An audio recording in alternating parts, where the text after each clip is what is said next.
So just a bit about Young Africa Center, who we are, how we came to be. So you are in the premises of the Africa Center, which has been in existence for almost 60 years, longer than I have been alive. But yeah, we are the Young Africa Center, and what we stand for basically is to deliver the Africa Centers initiative, but for young people between the ages of 18 and 35. Occasionally, we get people who are older who engage with our event activities and the work that we do ultimately. But what we are here for is to not just challenge the stereotypes, but also contribute to the growth of our community. So be it through entrepreneurship, development, skills acquisition, and just meaningful spaces where people can get value. And we try as much as possible to be as inclusive as we can. So it's not just for Black people, people of African or Caribbean descent. It's open to anyone who's interested about Africa and all things Africa, and the diaspora as well. So we have a fantastic project that we're currently working on, which is called Project Homecoming. Kathy will tell you more because this is kind of like your brainchild that we've kind of worked on together. It's inspired by Queen Bee, Beyonce. More noise for that, please. But yeah, so Project Homecoming is a project which is basically our kind of like our launch as the Young Africa Center, because actually we existed previously, but our work within the Africa Center, I would say, was a bit cut short because some of the committee members who were Young Africa Center committee members previously, obviously life got in the way, people, grew and just did so many things. And so we came on board to, revive the Young Africa Center. So everything that we're doing now is part of reintroducing ourselves, but also making sure that the Africa Center is an inclusive space for young people as well. So, because obviously it's a very, it's a historic, I would say, it's a historic place, not just a building, but a concept. And so, yeah, we wanted to make sure that whatever the Africa Center is doing is relevant even in this day and age. So Project Homecoming, now let Kathy say a bit about that and I can just add anything else. Nice. So Project Homecoming essentially has 4 themes. First one is money moves. So you'll be seeing throughout November, we'll be hosting events that are focused around personal finance and basically getting the bag, but also growing in terms of financial literacy. We have a second theme, which is We Are Kings and Queen. And this theme very much focuses on African history. So that's focused on, talking about the African history, the pre-colonial history as well. And we found that, through some of our interactions with young people, that some people feel very disconnected to their history. And some people feel like African history started very much with slavery, when actually we have a very rich history, Africa and also in the Caribbean. We actually had our first event last week with Robin Walker, which was talking about African philosophy and spirituality. So that's our second theme. We have another theme that's all about moving back to the continent called Move Me Back. As we know, with December and, Dirty December and all these different events that happen about promoting that movement back to the continent, we'll have different events that we're planning in our program that will really educate people about how do you relocate. If you maybe, let's say, want to move back to the continent or back to the Caribbean, how do you actually go about making that move? We've got some events lined up in December on that. And the final event theme is mind, body, and soul, which is what this event is going to be part of. Now, mind, body, and soul is not only about physical health, it's about mental health, and it's also about spiritual health. Because, we can't just give without taking the time to really replenish our batteries. So this event is special because today is World Mental Health Day. Woo! And it's the first event that we're doing as part of Mind, Body, and Soul. And if you guys want to read up more about Young Africa Center or the Africa Center, make sure you follow us on Instagram. Check us out on our website because there's amazing exhibitions even going on at the Africa Center now. And also, if you want to collaborate with the Young Africa Center, reach out to myself and Toby. We'll be around at the end in the networking. And I think the final note before I hand it over to Nikki is the whole premise of Project Homecoming and the whole idea is embodying the ethos of Sankofa, which is the past and the present remaining in the eternal now. So one of the things that you see in today's event is that intergenerational knowledge sharing, which is a large part of one of the things that we believe at our very core as part of the Young Africa Center. So that's us. We look forward to seeing everybody at the end as well and just interacting. Like I said, if you want to collaborate on any events, definitely connect with us. But without further ado, we will hand it over to Nikki.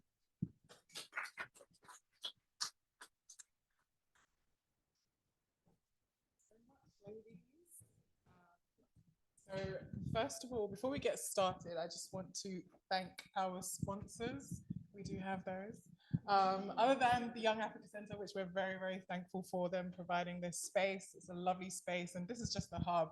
I don't know if you guys have seen the building across the road, just across, not the road, but the building on the other side where we'll be having drinks. It's gorgeous, it's stunning, and we are very, very thankful to be collaborating with you. I'd also like to thank the goodie bag sponsors. So we've been able to collaborate with 2 publishing houses in Penguin. So shout out to Ebury and shout out to Vintage. And we've also collaborated with Hachette Book Group and Curl ID. So if you have got your goodie bag, you should have access to a discount code on Curl ID, which is I think it's a curly hair analysis kit, if I'm saying that correctly. So basically what they do is you can send them your hair strands and they will analyze your hair strands and give you personalized hair care regimen tips and products that they recommend for your hair type. So definitely check it out. And for those of you who are tuning in via live stream, we haven't forgotten you. Seal Press, which is an imprint of Hachette Book Group, has kindly given us a 20% off discount code on these 2 books. So you want to talk about race and also Right Within. And I'm currently reading Right Within right now, and it's amazing. So definitely take advantage of those deals. And these codes are valid until October 31st. And this is 30% off Curl ID as well. So you should have a leaflet in your goodie bag, but if you don't, the code is CurlyKit30. And yeah, definitely take advantage of that. Yeah, okay. So next I should introduce myself, although I will be speaking more about who I am and what I do in my speech afterwards. But hi everyone, I'm Nikki. I'm the founder of Bounce Black, which is a well-being focused social mobility platform. But before I get into the details about what Bounce Black does, I would actually like to invite some incredible Black women founders who are doing amazing work. So without further ado, we've got representatives from Kinsis, Champion Her, and Fani, and Sistren today. So I'd like to invite Rukaya to come up first.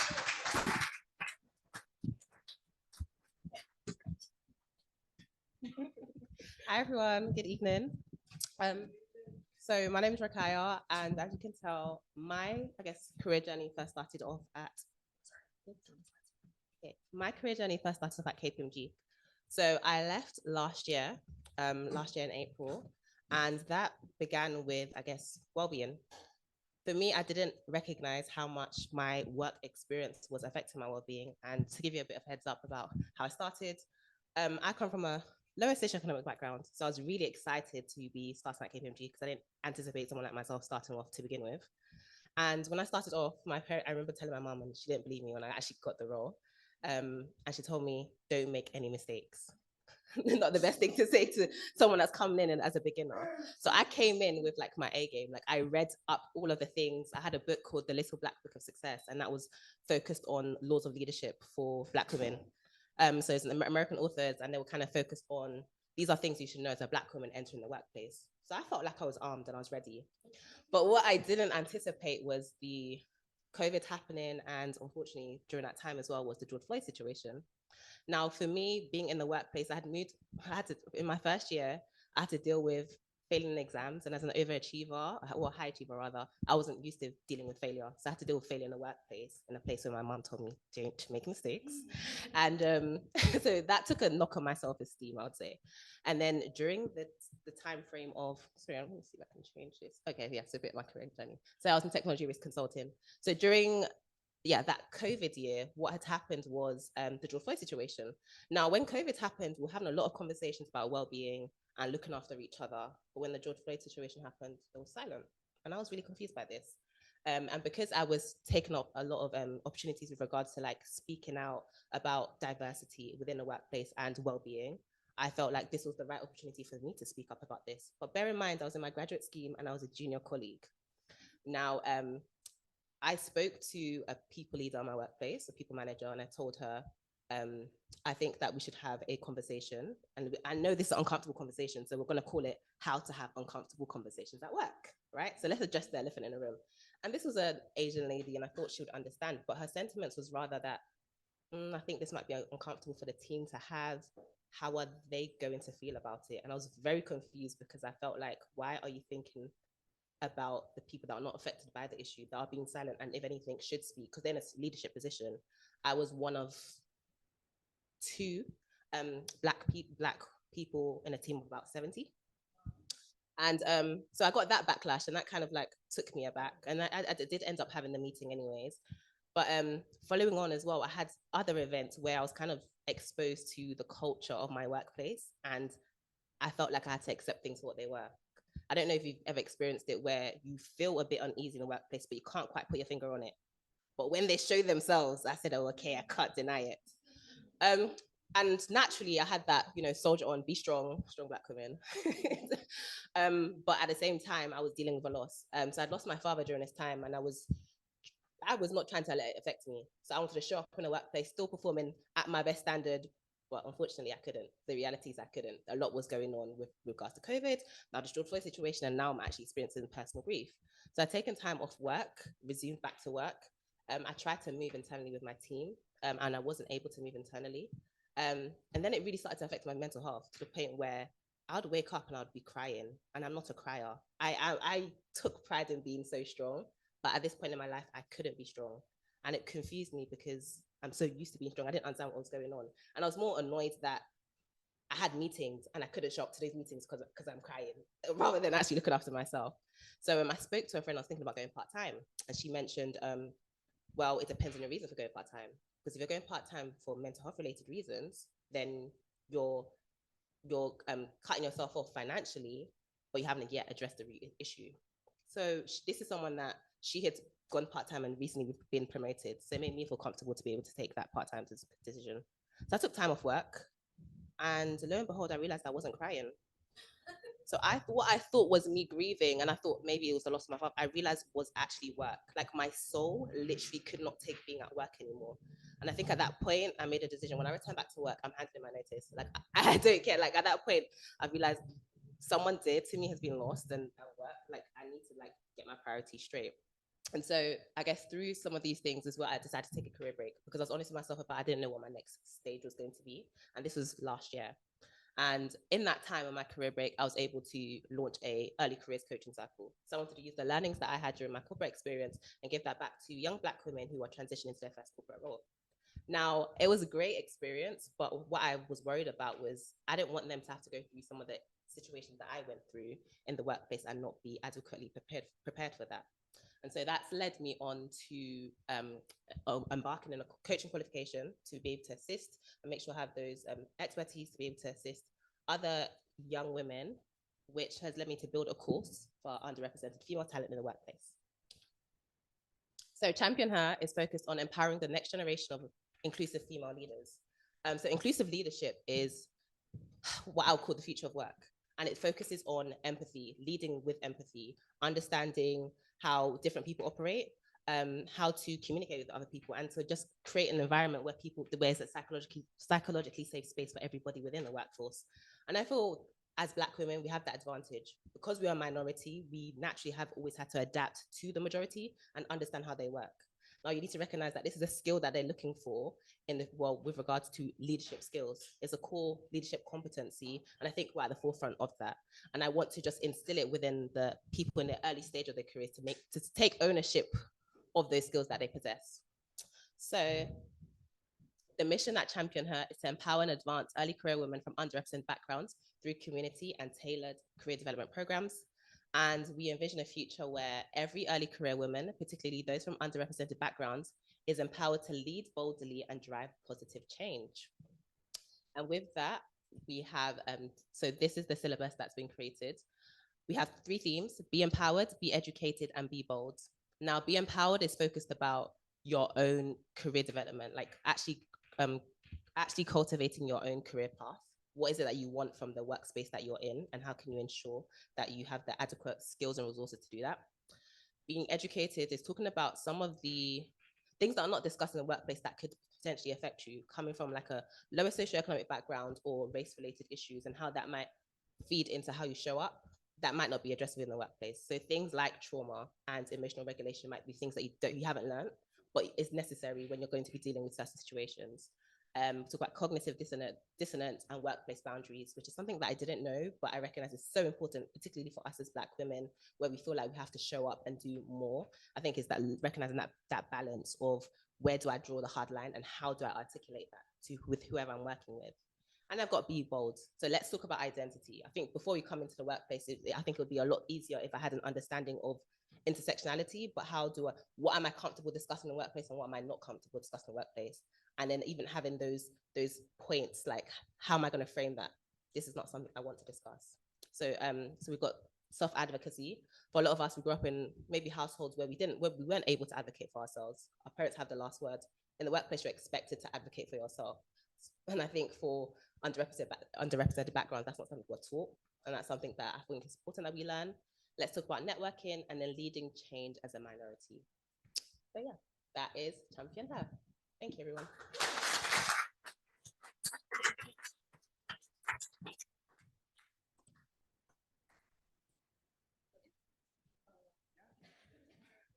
I'll introduce myself.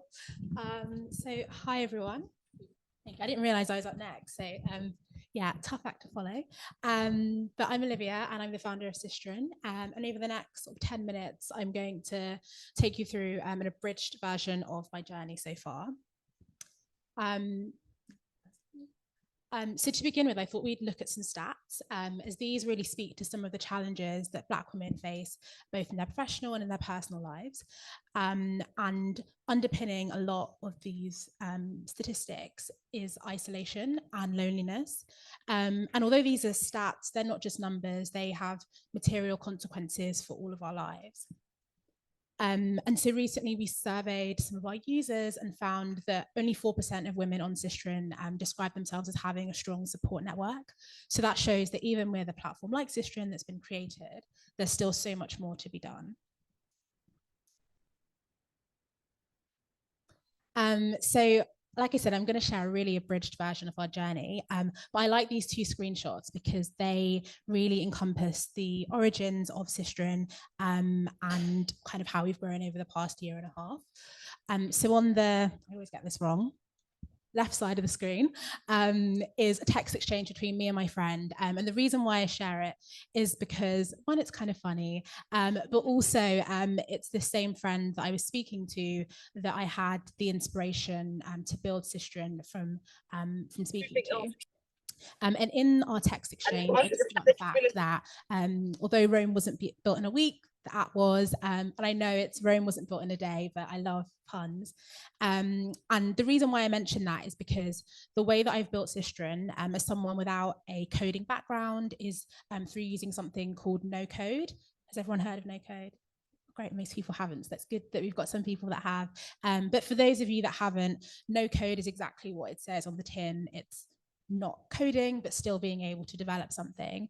And so through using a no-code tool, I was able to build the first version of Sistren, which launched in April of last year. And that's a screenshot of that on the right-hand side of the screen. And at the time, it was really basic. It did the job, which at the time was just to connect people to meet up and do things together. And although it wasn't great, it was out there, and I'm really grateful for the women that did join in the beginning and have kind of stuck with us on this journey, because the app has come a long way in a short space of time. So now I've got two videos. I hope they'll play. But the first video is from our launch event in April of last year. And I know it's gonna be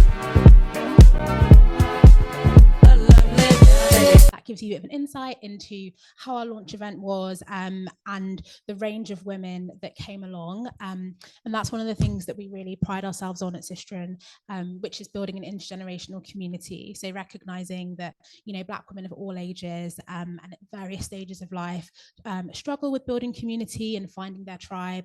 And so I wanted to create a space where everyone could do that, irrespective of what they're interested in, but also irrespective of age. This second video is of a meetup that took place last year. And it was one of the first meetups that happened through the platform. And again, really grateful to the person that's going to play the video. Thank you very much. Do what you gotta do. Keep me up all night. Hurting vibe and it hurts inside when I look you in your eye. What are you willing to do? Oh, tell me what you're willing to do.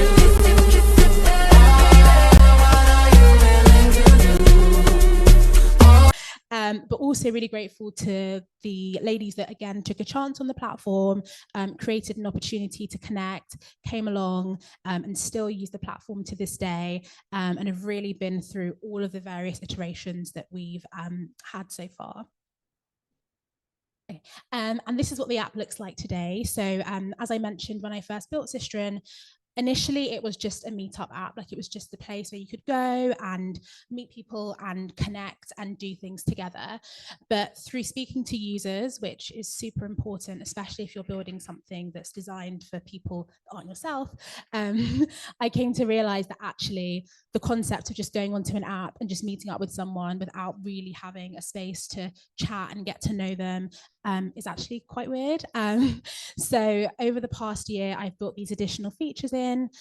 So on the first screenshot, you can see that we've got an introduction from Mars. And this is a function within the app where you can share a bit about yourself, ask questions, and connect with like-minded people in the comments. Then we've got our member map, and that's really a space where you can connect with women all over the world, so you can see wherever people are, reach out to them, and you know, if you're in their area, you can connect with them, or if you just want to meet up with someone new, well, not even meet up, but just expand your global network, you can do that. And then finally, our newest feature, which is communities.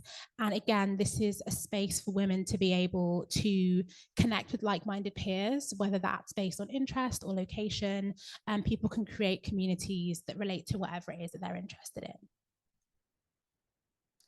So again, back with some more stats. But since launching in April of last year, we've had over 3,000 signups from Black women in 37 countries worldwide. So from Australia to America to South Korea. And that's really validating, because when I initially started working on Sistren, one of the first questions that I got from someone was, why have you not started in Africa? You know, you're in the UK, which obviously makes sense to us, but I think to people who don't really understand the need for a platform like this, they can just think there are lots of Black people in Africa, therefore build something for people in Africa only. But it's great that we have people in, I think it's 5 continents, including Africa. But again, you know, Black women like to connect and we like to feel safe amongst each other. So I'm just glad that so many people from so many different countries really resonate with that. And then finally, we've had over 200 plus in real life meetups.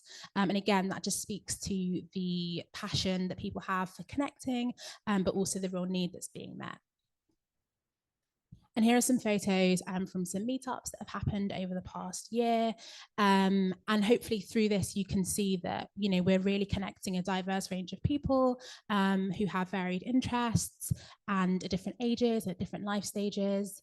And because we're really keen on people connecting with confidence and meeting in real life, as well as just being a platform for Black women, we actively take steps to gatekeep that and to ensure that it remains a safe space. So everybody that joins has to be verified in some way, either through a verification call with myself, which is just a 5-minute call where I say hi and make sure they are who they say they are, or they can submit a video, or if I meet you in real life, then of course you're verified. But we found that people using the platform really value that, because as you know, there's a lot of digital blackface on the internet, and so it's actually nice to be able to say, yeah, I'm definitely going to meet someone that is a Black woman and not someone pretending to be one. So that's all from me. If you're interested in joining Sistren, you can scan the QR code and sign up. It's a really exciting time at the moment. I'm in the process of rebuilding the app again. So over the next couple of weeks, there'll be lots more changes to help people connect with confidence. Thank you.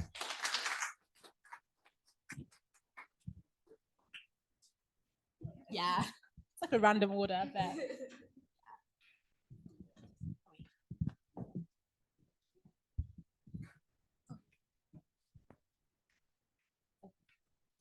Hi everyone, my name is Moturayo and I'm the founder of Anfani. Actually, before we start, I'd like us to do something. I know we've all been at work all morning, working hard. Some people work from home, I work from home, or maybe you had to commute. Probably didn't have the time to just settle down and just take a moment to breathe and just take a moment for yourself. So right now we're going to take a moment to just breathe, okay? Just humor me, okay? Okay. So you can close your eyes for this, but you don't have to. So I just need everyone to close your eyes and just look down and just be still and just bring your attention to your breath. It's okay if you're thinking of all sorts, that's fine, embrace it. Okay, now inhale. Exhale. Inhale. Exhale.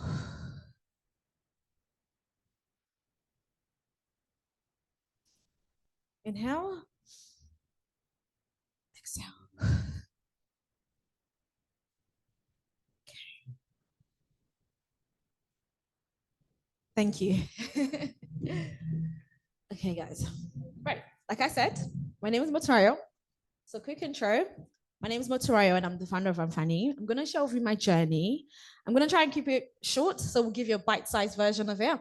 So we'll just go through a few key moments in my life. So 2017, I graduated from University of Plymouth, business and IT graduate. I fell into tech. I was super excited to work in the tech industry, excited to land my first tech job. And then I landed my first startup job, even though I only applied for the big guys. I applied for American Express, applied for this and that. They didn't take me anyway, but I'm here still. But I got a startup job that I got through coffee. Literally, I went to coffee with the founders and they were like, oh, we think you can help. Let's do it. And it was amazing. I was with them for about between 8 to 9 months and it was incredible. I really felt like, okay, this industry is for me. Tech is for me. I can do this. I'm not technical. I'm more of like operations and business, but within, the tech space. Anyway, 2018, I felt like I landed my first major tech job. So major event. First major tech job with an amazing, at the time I thought they were amazing, with a great company. And they, the founder was a woman. It was all about, the interview, they talked about empowerment. They talked about, allowing people to passport from a certain area of the business to another. I was sold. I was excited. I was ready to work. So I got there and my manager at the time, amazing guy. He was definitely like, he co-signed my dreams, the things I wanted to do. And then 3 months in, we talked about me moving to a different part of the business. And he was like, yeah, sure, perfect, let's do it. It was on a Friday. I know this is going to sound ridiculous, but we had a conversation on Friday. He was said on Monday, we're going to go through it and we're going to move you to a different department. I get to work on Monday. He had left. No, seriously, he had left. It was like, oh yeah, like this person's no longer with us for some reasons. So yeah, everything that he's doing with people has to be put on hold. So I'm like, okay, it's gone, but please, I need to advance my career. What's all this? Please, I beg. So obviously I'm running up and down, talking to everybody. Okay, guys, this is this conversation we had. They were like, oh, you have to wait. You just have to be patient. We're trying to figure out the next steps. Just wait. And I'm the kind of person that I'm all in. So I go above and beyond in my job, especially when I'm super interested and super, motivated. So I was always going above and beyond. And that's kind of like where the problem started. It started with, me being told, just wait, you're going to get your opportunity, but just wait. Now we're not letting people move anymore, but we only let people move after their 6 months probation. So you have 3 months left. So just wait. 6 month probation up now. Yeah. They were like, oh yeah, we need to extend your probation because we don't think you're going above and beyond enough. Bear in mind, I was doing everyone's project and mine. And then they were like, okay, you have to do another 2 months. Did an extra 2 months. The 2 months came, they were like, okay, we've decided that people are not moving until they've spent a year in the company. So you just have to wait for 1 year, right? Or as soon as your anniversary comes around, you're going to be allowed to move. Already, I was tired. I was tired. I was tired of running up and down and the goalposts moving, shifting, up, down, left. I was exhausted, okay? And one thing I didn't realize was all this moving, all this shifting actually physically and mentally affected me. But I didn't know that. All I knew was I was always sick. I was sick all the time. I was sick all the time to the extent that I actually thought I had like a terminal illness and I was dying. Like it was that bad. My entire body shut down. I'd wake up in the morning and I'll be unable to move. My gut health was in pieces. I had no idea what was going on with my stomach. I had no idea what was going on. I developed migraine. It was terrible. My GP was a bit proactive. They sent me to different tests, referred me to a consultant, did all type of tests, and it always came back negative. There's nothing wrong with you. You're healthy. You're fine. There's nothing wrong. It's all in your head. Or are you sure you're feeling this? Or are you sure you're not mixing up your symptoms? I was like, sis, please, I know what I'm talking about. Like, it's my body. I know what I'm feeling. I know what's going on within me. And so one day I was at work and then I started to like find it hard to breathe. At the time, I didn't know it was a panic attack. I was finding out how to breathe. I couldn't breathe. So I left work. And I took myself to the hospital. And I spent the night there. And they did all type of tests. And the next day they were like, you're free to go. There's nothing wrong with you. So at this point, I was done. I was like, I can't do this anymore. This is not life. This is not a way to live. And at the time I was 24. And I was like, okay, I'm going to go to my GP and I'm just going to be like, listen, I'm not leaving here until you diagnose me with something. Something has to give. So I went to my GP and luckily that day it was a woman that was there. The GP was a woman, a Nigerian woman, actually. So I get there. I said to her, listen, I've been told there's nothing wrong with me, but that's a lie. There's something wrong. She's like, okay, well, I'm going through your notes, through your file. Okay, let's talk. I'm like, this woman, does she even know I work? What's she talking about? She's like, okay, what's life like at home? I'm like, sis, are you sure you're a doctor? Because she was asking me this question, and I'm sure she could tell that, she could tell that I was like, I wasn't amused. She was like, no, humor me, like just answer the questions. What's life like at home? I'm the firstborn daughter, so sometimes a bit, but I'm loved at home, okay? I'm like, everything at home is fine, everything's great. She's like, okay, that's good. What about work? Tell me about your work. What's life like at work? What do you do? I start crying. I'm like, oh my gosh, I've been trying to do this, and then this happened, and then. Then she goes through the list of symptoms. She goes through it, she's, talking me through it, and she's like, it sounds like you have anxiety, sis. And it sounds like you actually might be depressed as well. I think, and she was like, I'm going to be frank with you. Bear in mind, this is a Nigerian woman who's old enough to be my mother. She's like, you're too young to be going through this. You're too young to be in a workplace that isn't pouring into you, that isn't developing you, that's making you sick. So here's what I'm going to do for you. I'm going to give you a sick note, write you off work for the next 6 weeks, go home, relax, travel if you want to, think about what you want to do with your life, and then quit your job. I said, yeah, you what? She was like, yeah, I'll give you a sick note. And that was the first time ever in my life seeing a sick note. I had no idea what it was. She gave me the note and I was like, okay, so do I need to take this into the office the next time I go in? She's like, sis, take a picture, email it to them. Don't step into that office. I said, oh, okay, so then what happens next? She's like, she's like, just think about what you want to do and think about the next steps and go from there. And if you need an extra 6 weeks, come back. I'll give you an extra 6 weeks and I'll keep giving you 6 weeks until we can figure it out. And send in the note. And then I went home, I traveled, went to Ivory Coast, did a bit of, traveling here and there. And then I turned 25, literally a few months later. And I decided, I'm going to do my master's. I don't know what I'm going to do, but I love learning. I love knowledge. Let me do my master's. Went to do my master's. So this is all in 2019, by the way. It was a very eventful year. I was diagnosed with anxiety in 2019, started my master's in 2019, started therapy in 2019. I turned 25 in 2019. So it was a lot going on that year. So, went back to school, did my master's, finished my COVID happened then. And then during COVID, just throughout my entire experience, I started researching more and more about mental well-being, about why isn't no one talking about it in our community? Why haven't I talked about anxiety with my mom? My mom's very open. Why haven't we talked about depression? Why haven't we talked about these things? it affects me, it affects everybody else. Apparently it affects us differently because nobody knew I was depressed or nobody knew I had anxiety. So what's wrong? What exactly is it that is so hard for people to pick up when it was me that was experiencing it? So then I was like, okay, let's figure out what's really going on. So I found out that Black women are more likely to experience somatic symptoms when they're depressed. And somatic symptoms, usually, stereotypically, when people are depressed, they have, low moods, crying spells. With Black women, we actually have symptoms in our bodies. We feel it physically. It starts in the gut. And a lot of people don't know that our mental health affects what goes on in here. So I'm doing this research and I'm like, wow, like, does anybody else know this? Like, do we all know what's going on? We need to talk more about it. I get so excited when I'm sure you can tell. And then I decided, you know what? I want to do something about it. I want to do something with Black women. And then Amfani came about 2020. Well, the idea started brewing in 2021, but 2022, I started working on it. And I don't know if there's anyone called Yoruba here, but Amfani in the Yoruba language actually means beneficial or benefit or advantage. So I said, I want to build something that's beneficial for Black women. And it's only right to call it beneficial. So Amfani means beneficial in the Yoruba language. So what is Amfani? So Amfani wants to give you the life that you deserve. Essentially, it's a mental well-being app that uses somatic therapy to help Black women heal. And somatic therapy essentially uses methods that heals the mind and the body. So it's not just focused on the mind, it's also focused on the bodies.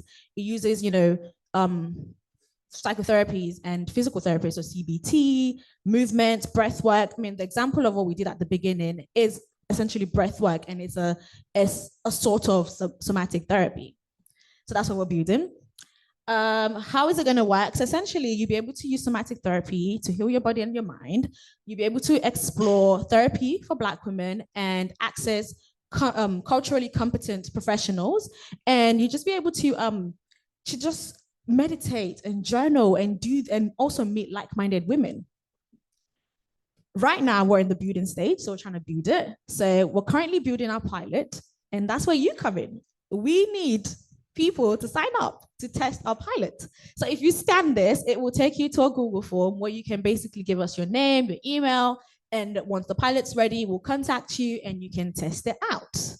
And yeah, my mission is to improve the quality of life for Black women, and essentially to take Amfani to anywhere you find Black women, every nook and cranny of this world where Black women are. That's where we want to be. So yeah, that's me. Oh, let me go back. Yeah, that's me. Thank you.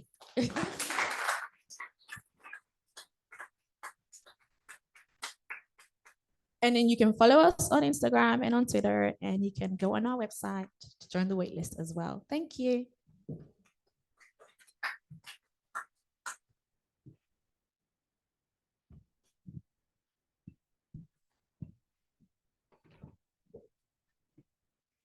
Thanks so much. Hi, everyone. Lovely to see you all. Beautiful faces, some familiar, some new. My name is Jessica Agbola. I'm the founder of Kinsis. I am a social entrepreneur. I am a researcher. I love how they put global, thanks. I've been around a little bit, but thank you very much for having me this evening. Kinsis is the social enterprise that I founded for Black women who are coming of age in the higher education system. So Kinsis started originally as the Black Women's Project. In 2015, I was an eager beaver first year in university, and there were so few Black women on campus. But in addition to that, being an eager beaver first year, I found myself in a Black students conference. And in that conference, there was a workshop quite similar to this one, but I was a prideful first year as well. And there was a conference called Black Women in Wellbeing and something else. And I was like, nah, I don't need to go to that. I don't need to go to that. I know what I need. I was 18. I knew what I needed. Anyways, all the other workshops were not that great. So I ended up going to this workshop. And in this workshop, I met a wonderful professor. Her name is Professor Victoria Shawumi from UCL's Institute of Education, who was doing research on Black girls in education, and specifically higher education in the workplace. In that workshop, I learned so much. But particularly what stuck with me as a first year was how Black women were the most likely social group amongst all women in the UK to experience a mental health issue. In addition to that, Victoria's research was showing that if you opted into higher education, your outcomes were worse. I was angry. I said, what? I just made it here.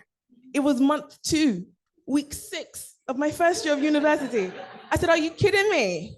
This is not, I'm getting angry thinking about it all over again, but I was angry. I was angry, but that anger led me to go back to campus and gather the 30 Black women or so that was on campus. And I said, hey, is this happening? And they all looked at me like, who are you? First of all. But then they said, you know what? This is happening. Something is happening. And we kept on meeting week after week after week. We turned seminar rooms into safe spaces. We brought blankets, we brought food, we brought cakes. We made the spaces that were originally harmful to us our spaces. And this was at Warwick, 2015. I had some good advisors at the time, and I was not so prideful. They said, you know what, why don't you make this a society? And I said, do you want people to come find me? Because it was hostile, pre-2020, race, Black, it was just BAME. And even BAME at that, right, was not even that much talked about. So now you want to start something specifically for Black women. Who are you? That was the energy that was on campus at the time. And it was very hostile. So I took the advice and I started the Black Women's Project. Over the years, the Black Women's Project has been a society at Warwick. It still exists. It's in its 9th year of existing. Thank you. Thank you very much. A beautiful, long lineage of women have gone through those 9 years into the world of work and are still giving back to women who exist at the university. 2020 happened, which we all know very intimately. And Southampton was born. A Black Women's Project was born at Southampton. The following year, one was born at Leeds as well. And we have one emerging at the University of East London also. So it became very apparent in 2021 that the girlies needed big sisters. They needed big sisters. They were coming of age still, and they were leading societies because, you know, Black women always find one way or another to do something. Busy, busy, busy. We find a way, but it's because there's something has resonated within us, and we are so hell-bent on making sure it doesn't happen to someone else. And that is an empathy, and that is a leadership skill. So when I graduated in 2019, I basically said, hold on a minute. Again, an advisor said to me, Jess, what you have here is leaders.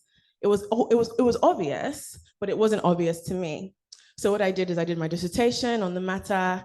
And as soon as I finished my degree, I designed a holistic leadership curriculum. And we've been running this for 5 years now. And this is my pride and joy, because in those 5 years, I've been able to see girls become women who are stable, who are resolute, who are sure, who are growing, uncertain at times, but who are becoming in the midst of other women. And it's been an absolute honor to do this along other sisters that I started university with. So that's where the name Kin Sis comes from. Kinship. We pay homage to the people and places that made us. We don't forget where we come from, even though we make it to the universities. We remember our moms. We remember our aunties, our brothers, our uncles. We remember the guy on the corner shop who took our post. We remember. And when we come back, we remember them as well. Sister, girls who come of age in the university system are 18 and of age to make decisions for themselves. In addition to that, that looks like choosing your friends. And that's where sisterhood comes from.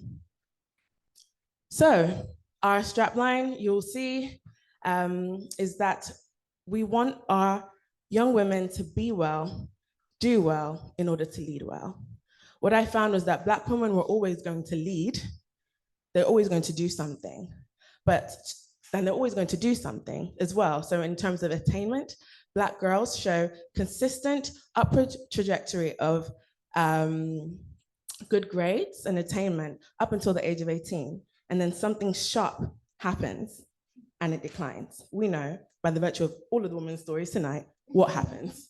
That's the mental health crisis. And there's a reason why that happens, but I won't go into that tonight. So we know that Black women are leading well and they're doing well, but it became very apparent that we forgot to be well.